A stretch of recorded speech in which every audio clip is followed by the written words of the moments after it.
coming on.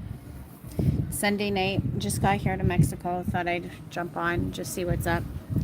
Don't really have much data and or memory left on my phone, but I feel like it's been a minute.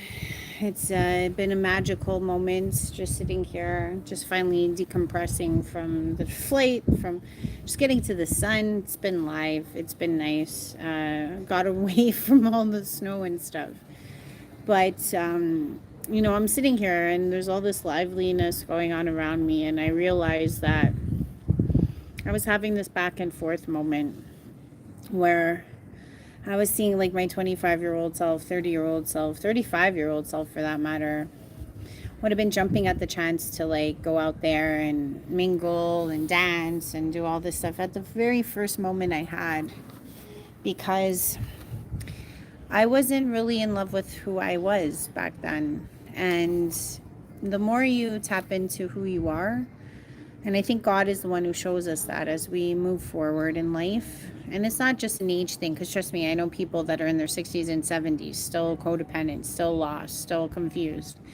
And it's not to say that that's not where you need to be, because trust me, as you go through life, you got shown things, you learn things, or you don't learn things. And that's what's really the takeaway, because some of us take those hard times and we transmute them and we go through them and we heal from them or work with them, or we can victimize ourselves and never get through it. And we can be very old and still not have the clarity. And I think that's what a lot of God's journey brings us, is clarity. And as you work through that clarity and clarity of self, clarity of understanding how people work and the nature of people, it does bring a lot of lone wolfness. And it's not because you're a loner, because like I said, in my past, I was always someone that could just like make a party happen. Not that I still can't, I can. But the want is not there as much, because I'd rather just be with myself at times versus trying to be part of a crowd or trying to be part of a team or a group, or finding that codependent personality trait within myself that's trying to define myself from being with people. That was something that a lot of us, I'm sure, struggle with, because hey, what's up, how are you, thanks for coming on. See, right now I'm not lonely, I just met somebody. But what I'm trying to say is that as we go through our journeys, we notice that we want to be, on our own more. Hey, hi. And at times we want to connect. And I guess, I was just up here, guys. I just got to Mexico. I'm just at a pool setting, rooftop setting. The trees and everything. There's fiestas happening, but I just got in. So, okay, so we got Jania. Sorry if I said your name wrong. Ivy and Arashnafi. I'm sorry if I said that wrong, but hello everyone. But I was talking about like solemnness and like how it doesn't matter where you are on the planet. I'm not at a resort. I'm actually just at a Airbnb here in Playa del Carmen. You're in Mexico too? What? I'm in Playa del Carmen. I don't know where you are. This is crazy. I love how, internet works now. Grand Vegas. That means the grand old people, or the grand olds? Grand Vegas. Where is that? Is that a place or is that a resort? I don't want to lose sight of everyone. No. Mexico is huge. They just it's a very large place, but it's wondrous because it's a resort. Okay, yeah. I'm at an Airbnb in Playa del Carmen. If you don't know where Playa del Carmen is, it's about an hour out of Cancun, going up towards Quintana Roo. Oh, the Bahamas. What? Yeah, see, you know what it's about. It's always beautiful. Palm trees always blowing in the wind. I'm from Canada and I'm here because it was just too cold. I eventually had to get out for a minute, you know what I mean? So I'm going to be here for 2 weeks, but I was just sitting up here just enjoying my cerveza, And you're in the USA. Jania, is it warmer at least? Because where I left from Canada, it was like minus 20. I don't know what that is in Fahrenheit. I have no idea. Yeah, you're from Canada too. Sorry, Alan. It's freezing, right? Oh my God. Oh, sorry, man. And your dog probably misses you. I guarantee that. But at the same time, it's like to go back home to that freezing cold. Not fun. Not fun. Minus 25. Yeah. Thanks for putting it in the comments, Alan. Make these people understand. We gotta come to these warmer places because if we don't, we'll lose it. You love your dog, I know, and if it wasn't so expensive, I would bring my dog too. I left my dog with my peeps back home because it's just too. You gotta pay like an actual person and pay for the flight and everything. It's too expensive, and I mean we don't go on vacation till be broke, you know. So. Hopefully your dog's with somebody you love and that cherishes your dog because they're like our best friends. So obviously I totally get that. But we need to come to these places sometimes for peace of mind. And as for you, I don't know if you're traveling in the Bahamas or you live in the Bahamas. Mexico is great. I mean, they made that whole big thing about, what was it, Puerto Vallarta? And it was like over in a day. Yeah, and it was such a big deal, but it really was just like one day and then everything was fine. I have family all through Mexico right now and they said everything was okay. It's about 27 degrees. I don't know what that is in Fahrenheit for my American friends. I guess that would be in the high mid 80s, I guess. So it's not super hot, but it's hotter than Canada. So yeah, but I was just like sitting up here and I was like, oh, I'm just going to kick it on a live because I just needed to like decompress and say what's up to people. I'm on vacation. Yeah, I just got here today. I'm already burnt, as you can see. Us white folk don't do well in the sun right away. Some of you might tan right away, but I don't. Brazil, brasileiro. Como é que estás, brasileiro? Oh my gosh, Brazil's beautiful too. I'm going there probably next year. Are all the people on this live right now like fellow travelers like myself and love of travel? Oh man, I thought I was gonna be here by myself just shooting the shit. So it's great that I'm meeting so many wonderful people. Are you guys? What day is it? Most of you are on the. It's what, Saturday for most of you now? Yeah. How come you guys aren't partying? Are you like me, just solemn people who like to just hang by themselves?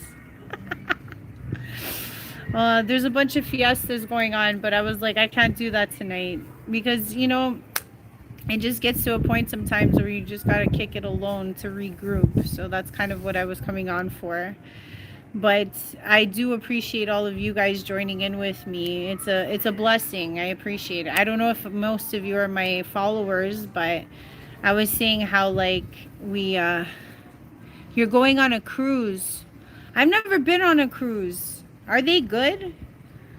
They look like fun because you get to be doing a whole bunch of stuff and you don't even have to get off the boat and unless you want to, but it still looks like it's a really good time. But I don't know because some people can't handle cruises because of their stomach, and then I don't know who I am yet. I've never been on one, so I don't know. Like sometimes people just get on those things and then they realize they can't move or they're sick the whole time. Eu falo português mais ou menos, Faustino, Duarte. Meu português é mal, não é muito bom, mas eu pratico. Cruises are fantastic. Oh, okay, thank you. Alan, you're repping the cruise and you're from Canada, so I'll take your vouching on that. Because like I think it's one of those things you gotta try, and if you get sick then you know who you are, because I've had friends of mine that did them and they were sick the entire time because of that sickening feeling. And then I've had friends of mine that are like, if you stay drunk the entire time you don't know if you get sick or not. So you might have to do both. Do I speak Portuguese? Sim, mais ou menos, eu falo, sim. No, there's a guy here asking me if I speak Portuguese. I speak a bit of Spanish, some Portuguese, some French, some Italian, a little like 5 words in Arabic. That's about it. And English, yes. Because in Canada, we're forced to learn French. I wish I learned more when I was growing up. Spanish, I learned because the traveling in Portuguese I learned when I lived in Portugal. Eu viver em Portugal, like 2 anos. I lived there for 2 years, so you don't have a choice when you live in a country sometimes to learn the language if you want to eat, you know. So, do any of you guys speak other languages? I know this guy does, Portuguese. But do any of you guys speak other languages? I always like to ask that. Because, like, I don't even know if people can understand what I'm saying sometimes because they could be from all over the world, you know? But yeah, it's just a beautiful night tonight. The wind's blowing. You can see my hairs everywhere. It's really nice and peaceful. So I appreciate. It's like sometimes, you know, God gives you what you need most in your life, and that's what I wanted to share because I don't have to be partying. I'm just really happy to be here. Yeah, it's well, I don't know if you guys can see. It's a little dark, but I'm trying to show you the moon. The moon looks epic right now. Yeah, I'm just at it's like a rooftop patio. See? And I don't know if you guys can hear all the music, but and the dogs playing, and yeah, it's just where am I from, Jania? I'm from Canada, Toronto, Canada. Yeah. But usually I come on here and share about, you know, esoteric things or spiritual things. But I felt very motivated to come on tonight because I just wanted to share with people life as it is anywhere we are. And I basically the reason why I want to say that is because it doesn't matter where we are in the world, we're all one. And as crazy as the world's getting, we're all very much in love with the idea of being happy and wanting better things for each other no matter what. And I guess I was just sitting back and thinking about how people want to do good more than they want to do bad. And just like it doesn't matter what language we all speak, we just want to unite in some way or somehow. So that's what motivated me to get on this live today. So I appreciate that. And I got all swept up in the conversation. I forgot my train of thought about what I was going to talk about, but it's okay. I guess that's what had to happen. But basically, it was basically saying that I've been here in Mexico for one day, and like it doesn't matter, like no matter where I go, Jesus is Lord, and Lord is King of Kings. Of course, Yeshua is my boy. I love Yeshua. I don't think I would be here right now if it wasn't for Jesus, to be honest. Like Jesus is, I can honestly say profoundly been one of the masters that and it doesn't matter what religion, I think we can, I hope we can all respect the masters, you know, the ones that brought love to the world when the world didn't love them, you know what I mean? Not in the way that they should have been respected. So I appreciate Jesus more than you'll ever know. And I think most of us do. And I think that is one of the common bonds we all have as people, is our love of Christ or those of the Christos consciousness. So it's like that's actually what I was doing. I was meditating and thinking about, you know, how I can be by myself and calm versus the person I was when I wasn't following God and following Jesus. It was times where I was always chasing things.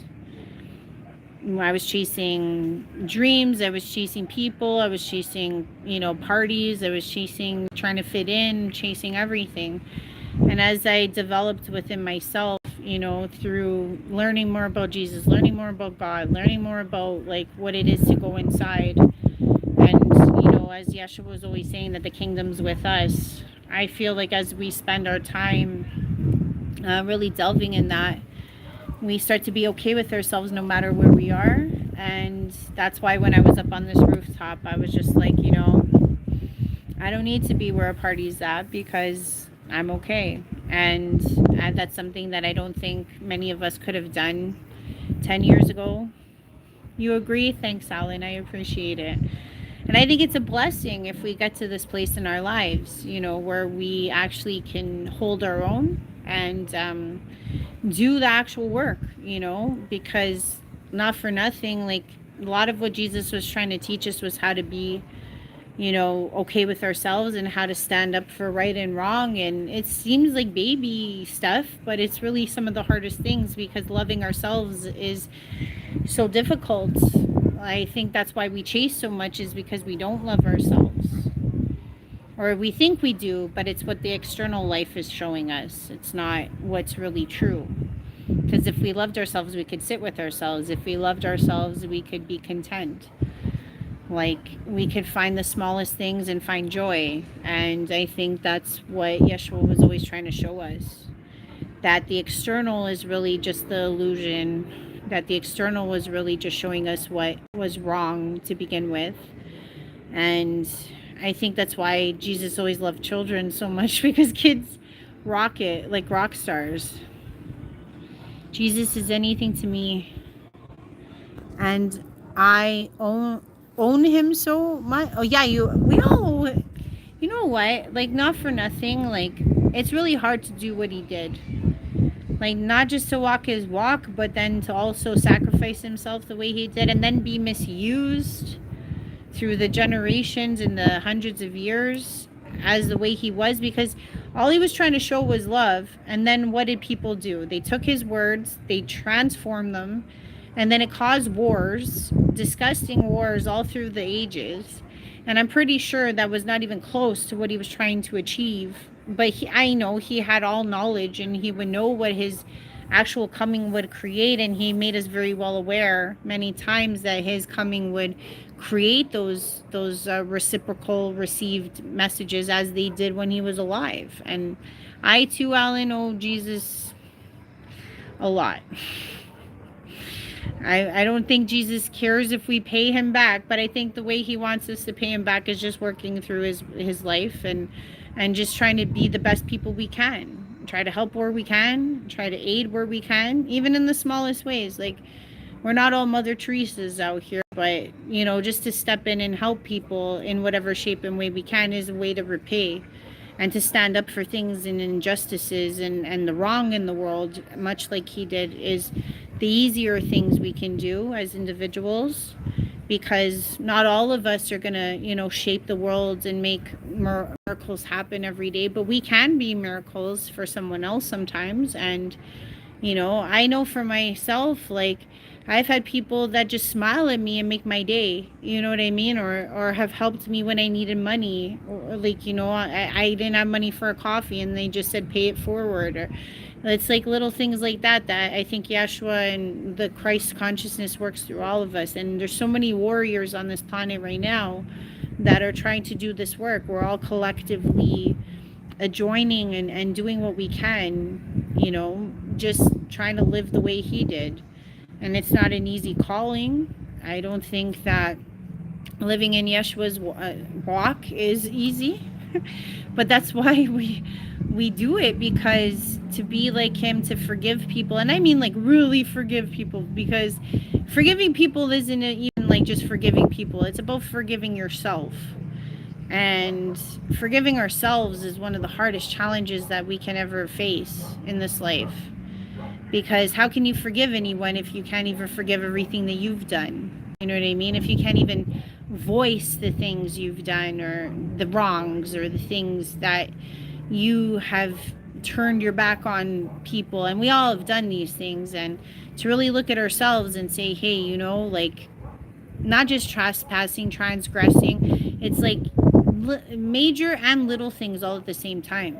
And really getting through those things allows us to actually forgive others, because we can always say it, but does our heart feel it? It's a big difference. Like, we can always say, oh yes, I forgive this person for what they did to me, but we can hold that hatred in our hearts because no one can see it, right? Except for Yeshua, except for God. So the real test becomes when you have to work through your own problems. Like, why does that person irk you? Why do you still have hate in your heart for that person? What did they do to you that made you feel the way you do? You know, and actually looking at that means looking at you and figuring out what they bother in you. And when you find those things that bother you, then you start to realize, okay, these are my triggers. These are my things that I need to figure out for myself. And when you can figure those things out slowly, doesn't happen over, you know, a minute or a day. It takes years sometimes. But when you figure those things out, that's how you start to let go of things.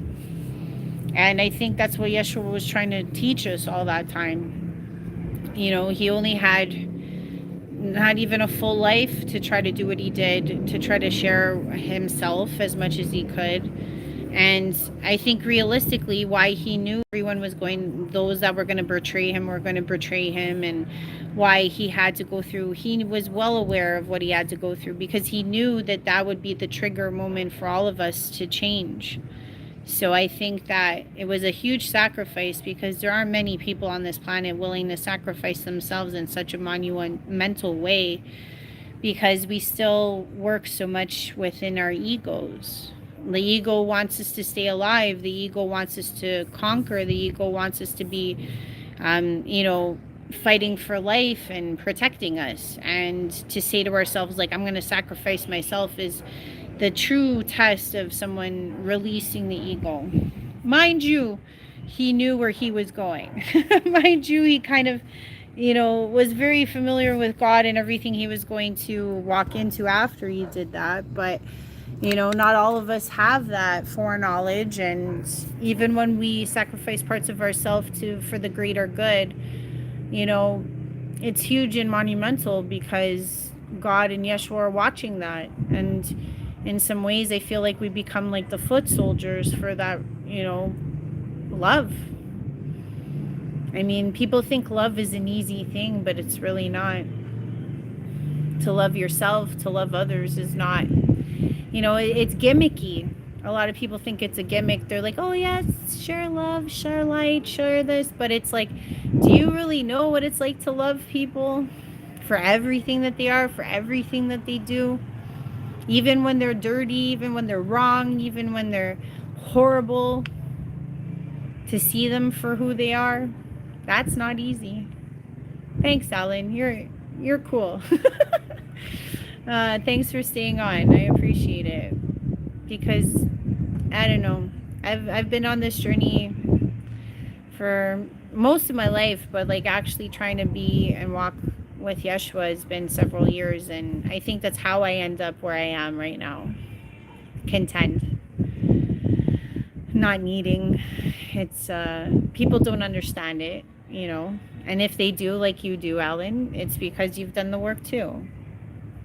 And many of us don't do the work, and we're left to try to do our best, hoping that others are doing the work as well. So it's always endearing to my heart. So I really appreciate when I meet another brother of love out there, because there's few and far between, a lot of talk, but not a lot of walk.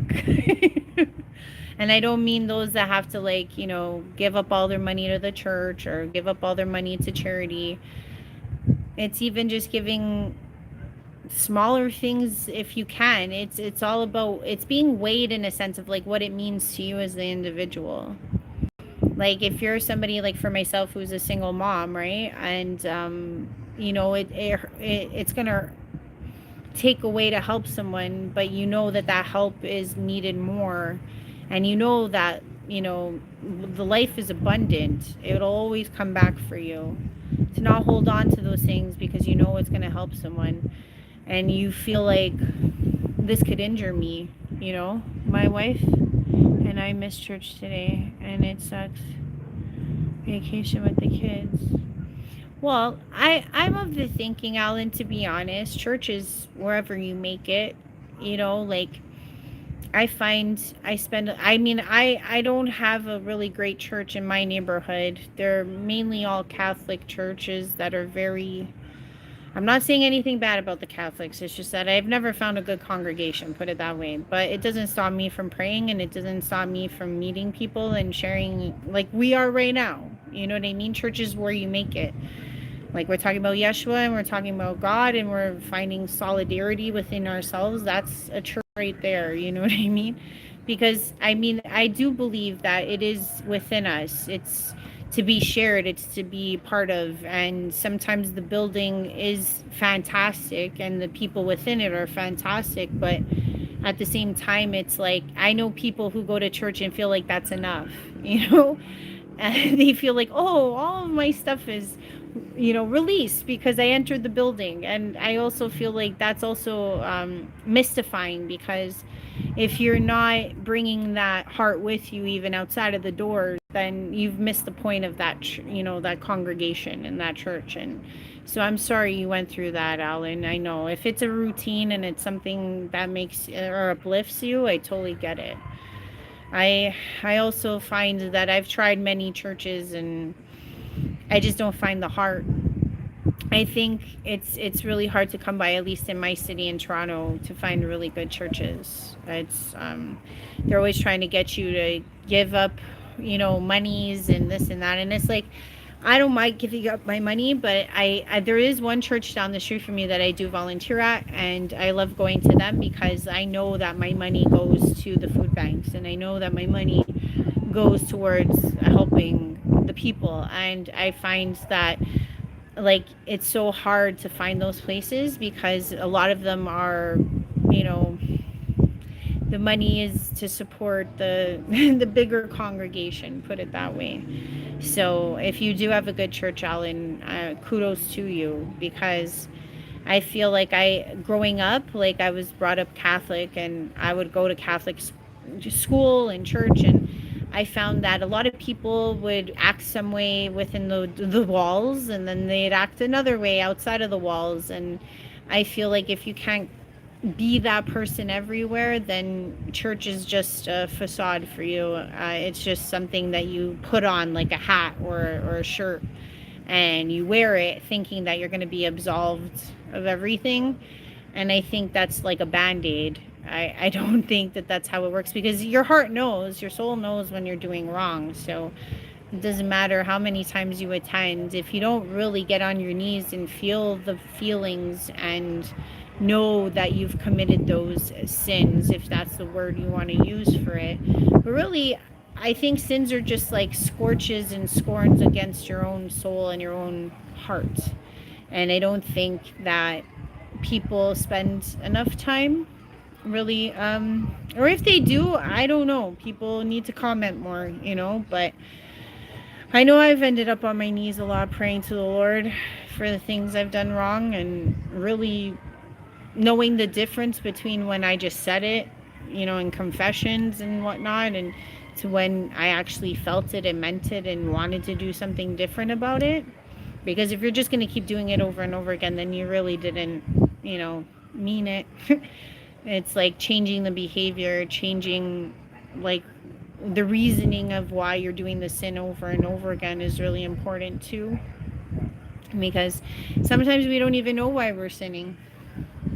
Sometimes we don't understand where that pain's coming from, or why we have a hole that we're trying to fill with the sin. And I know people don't like to look at it that way, but it's a hole. It's a part of us that it could even be with vices, it could be with any form of vice, it could be with adultery, it could be with so many things. And the reason why we're doing it is because something's missing within us that we haven't really tackled.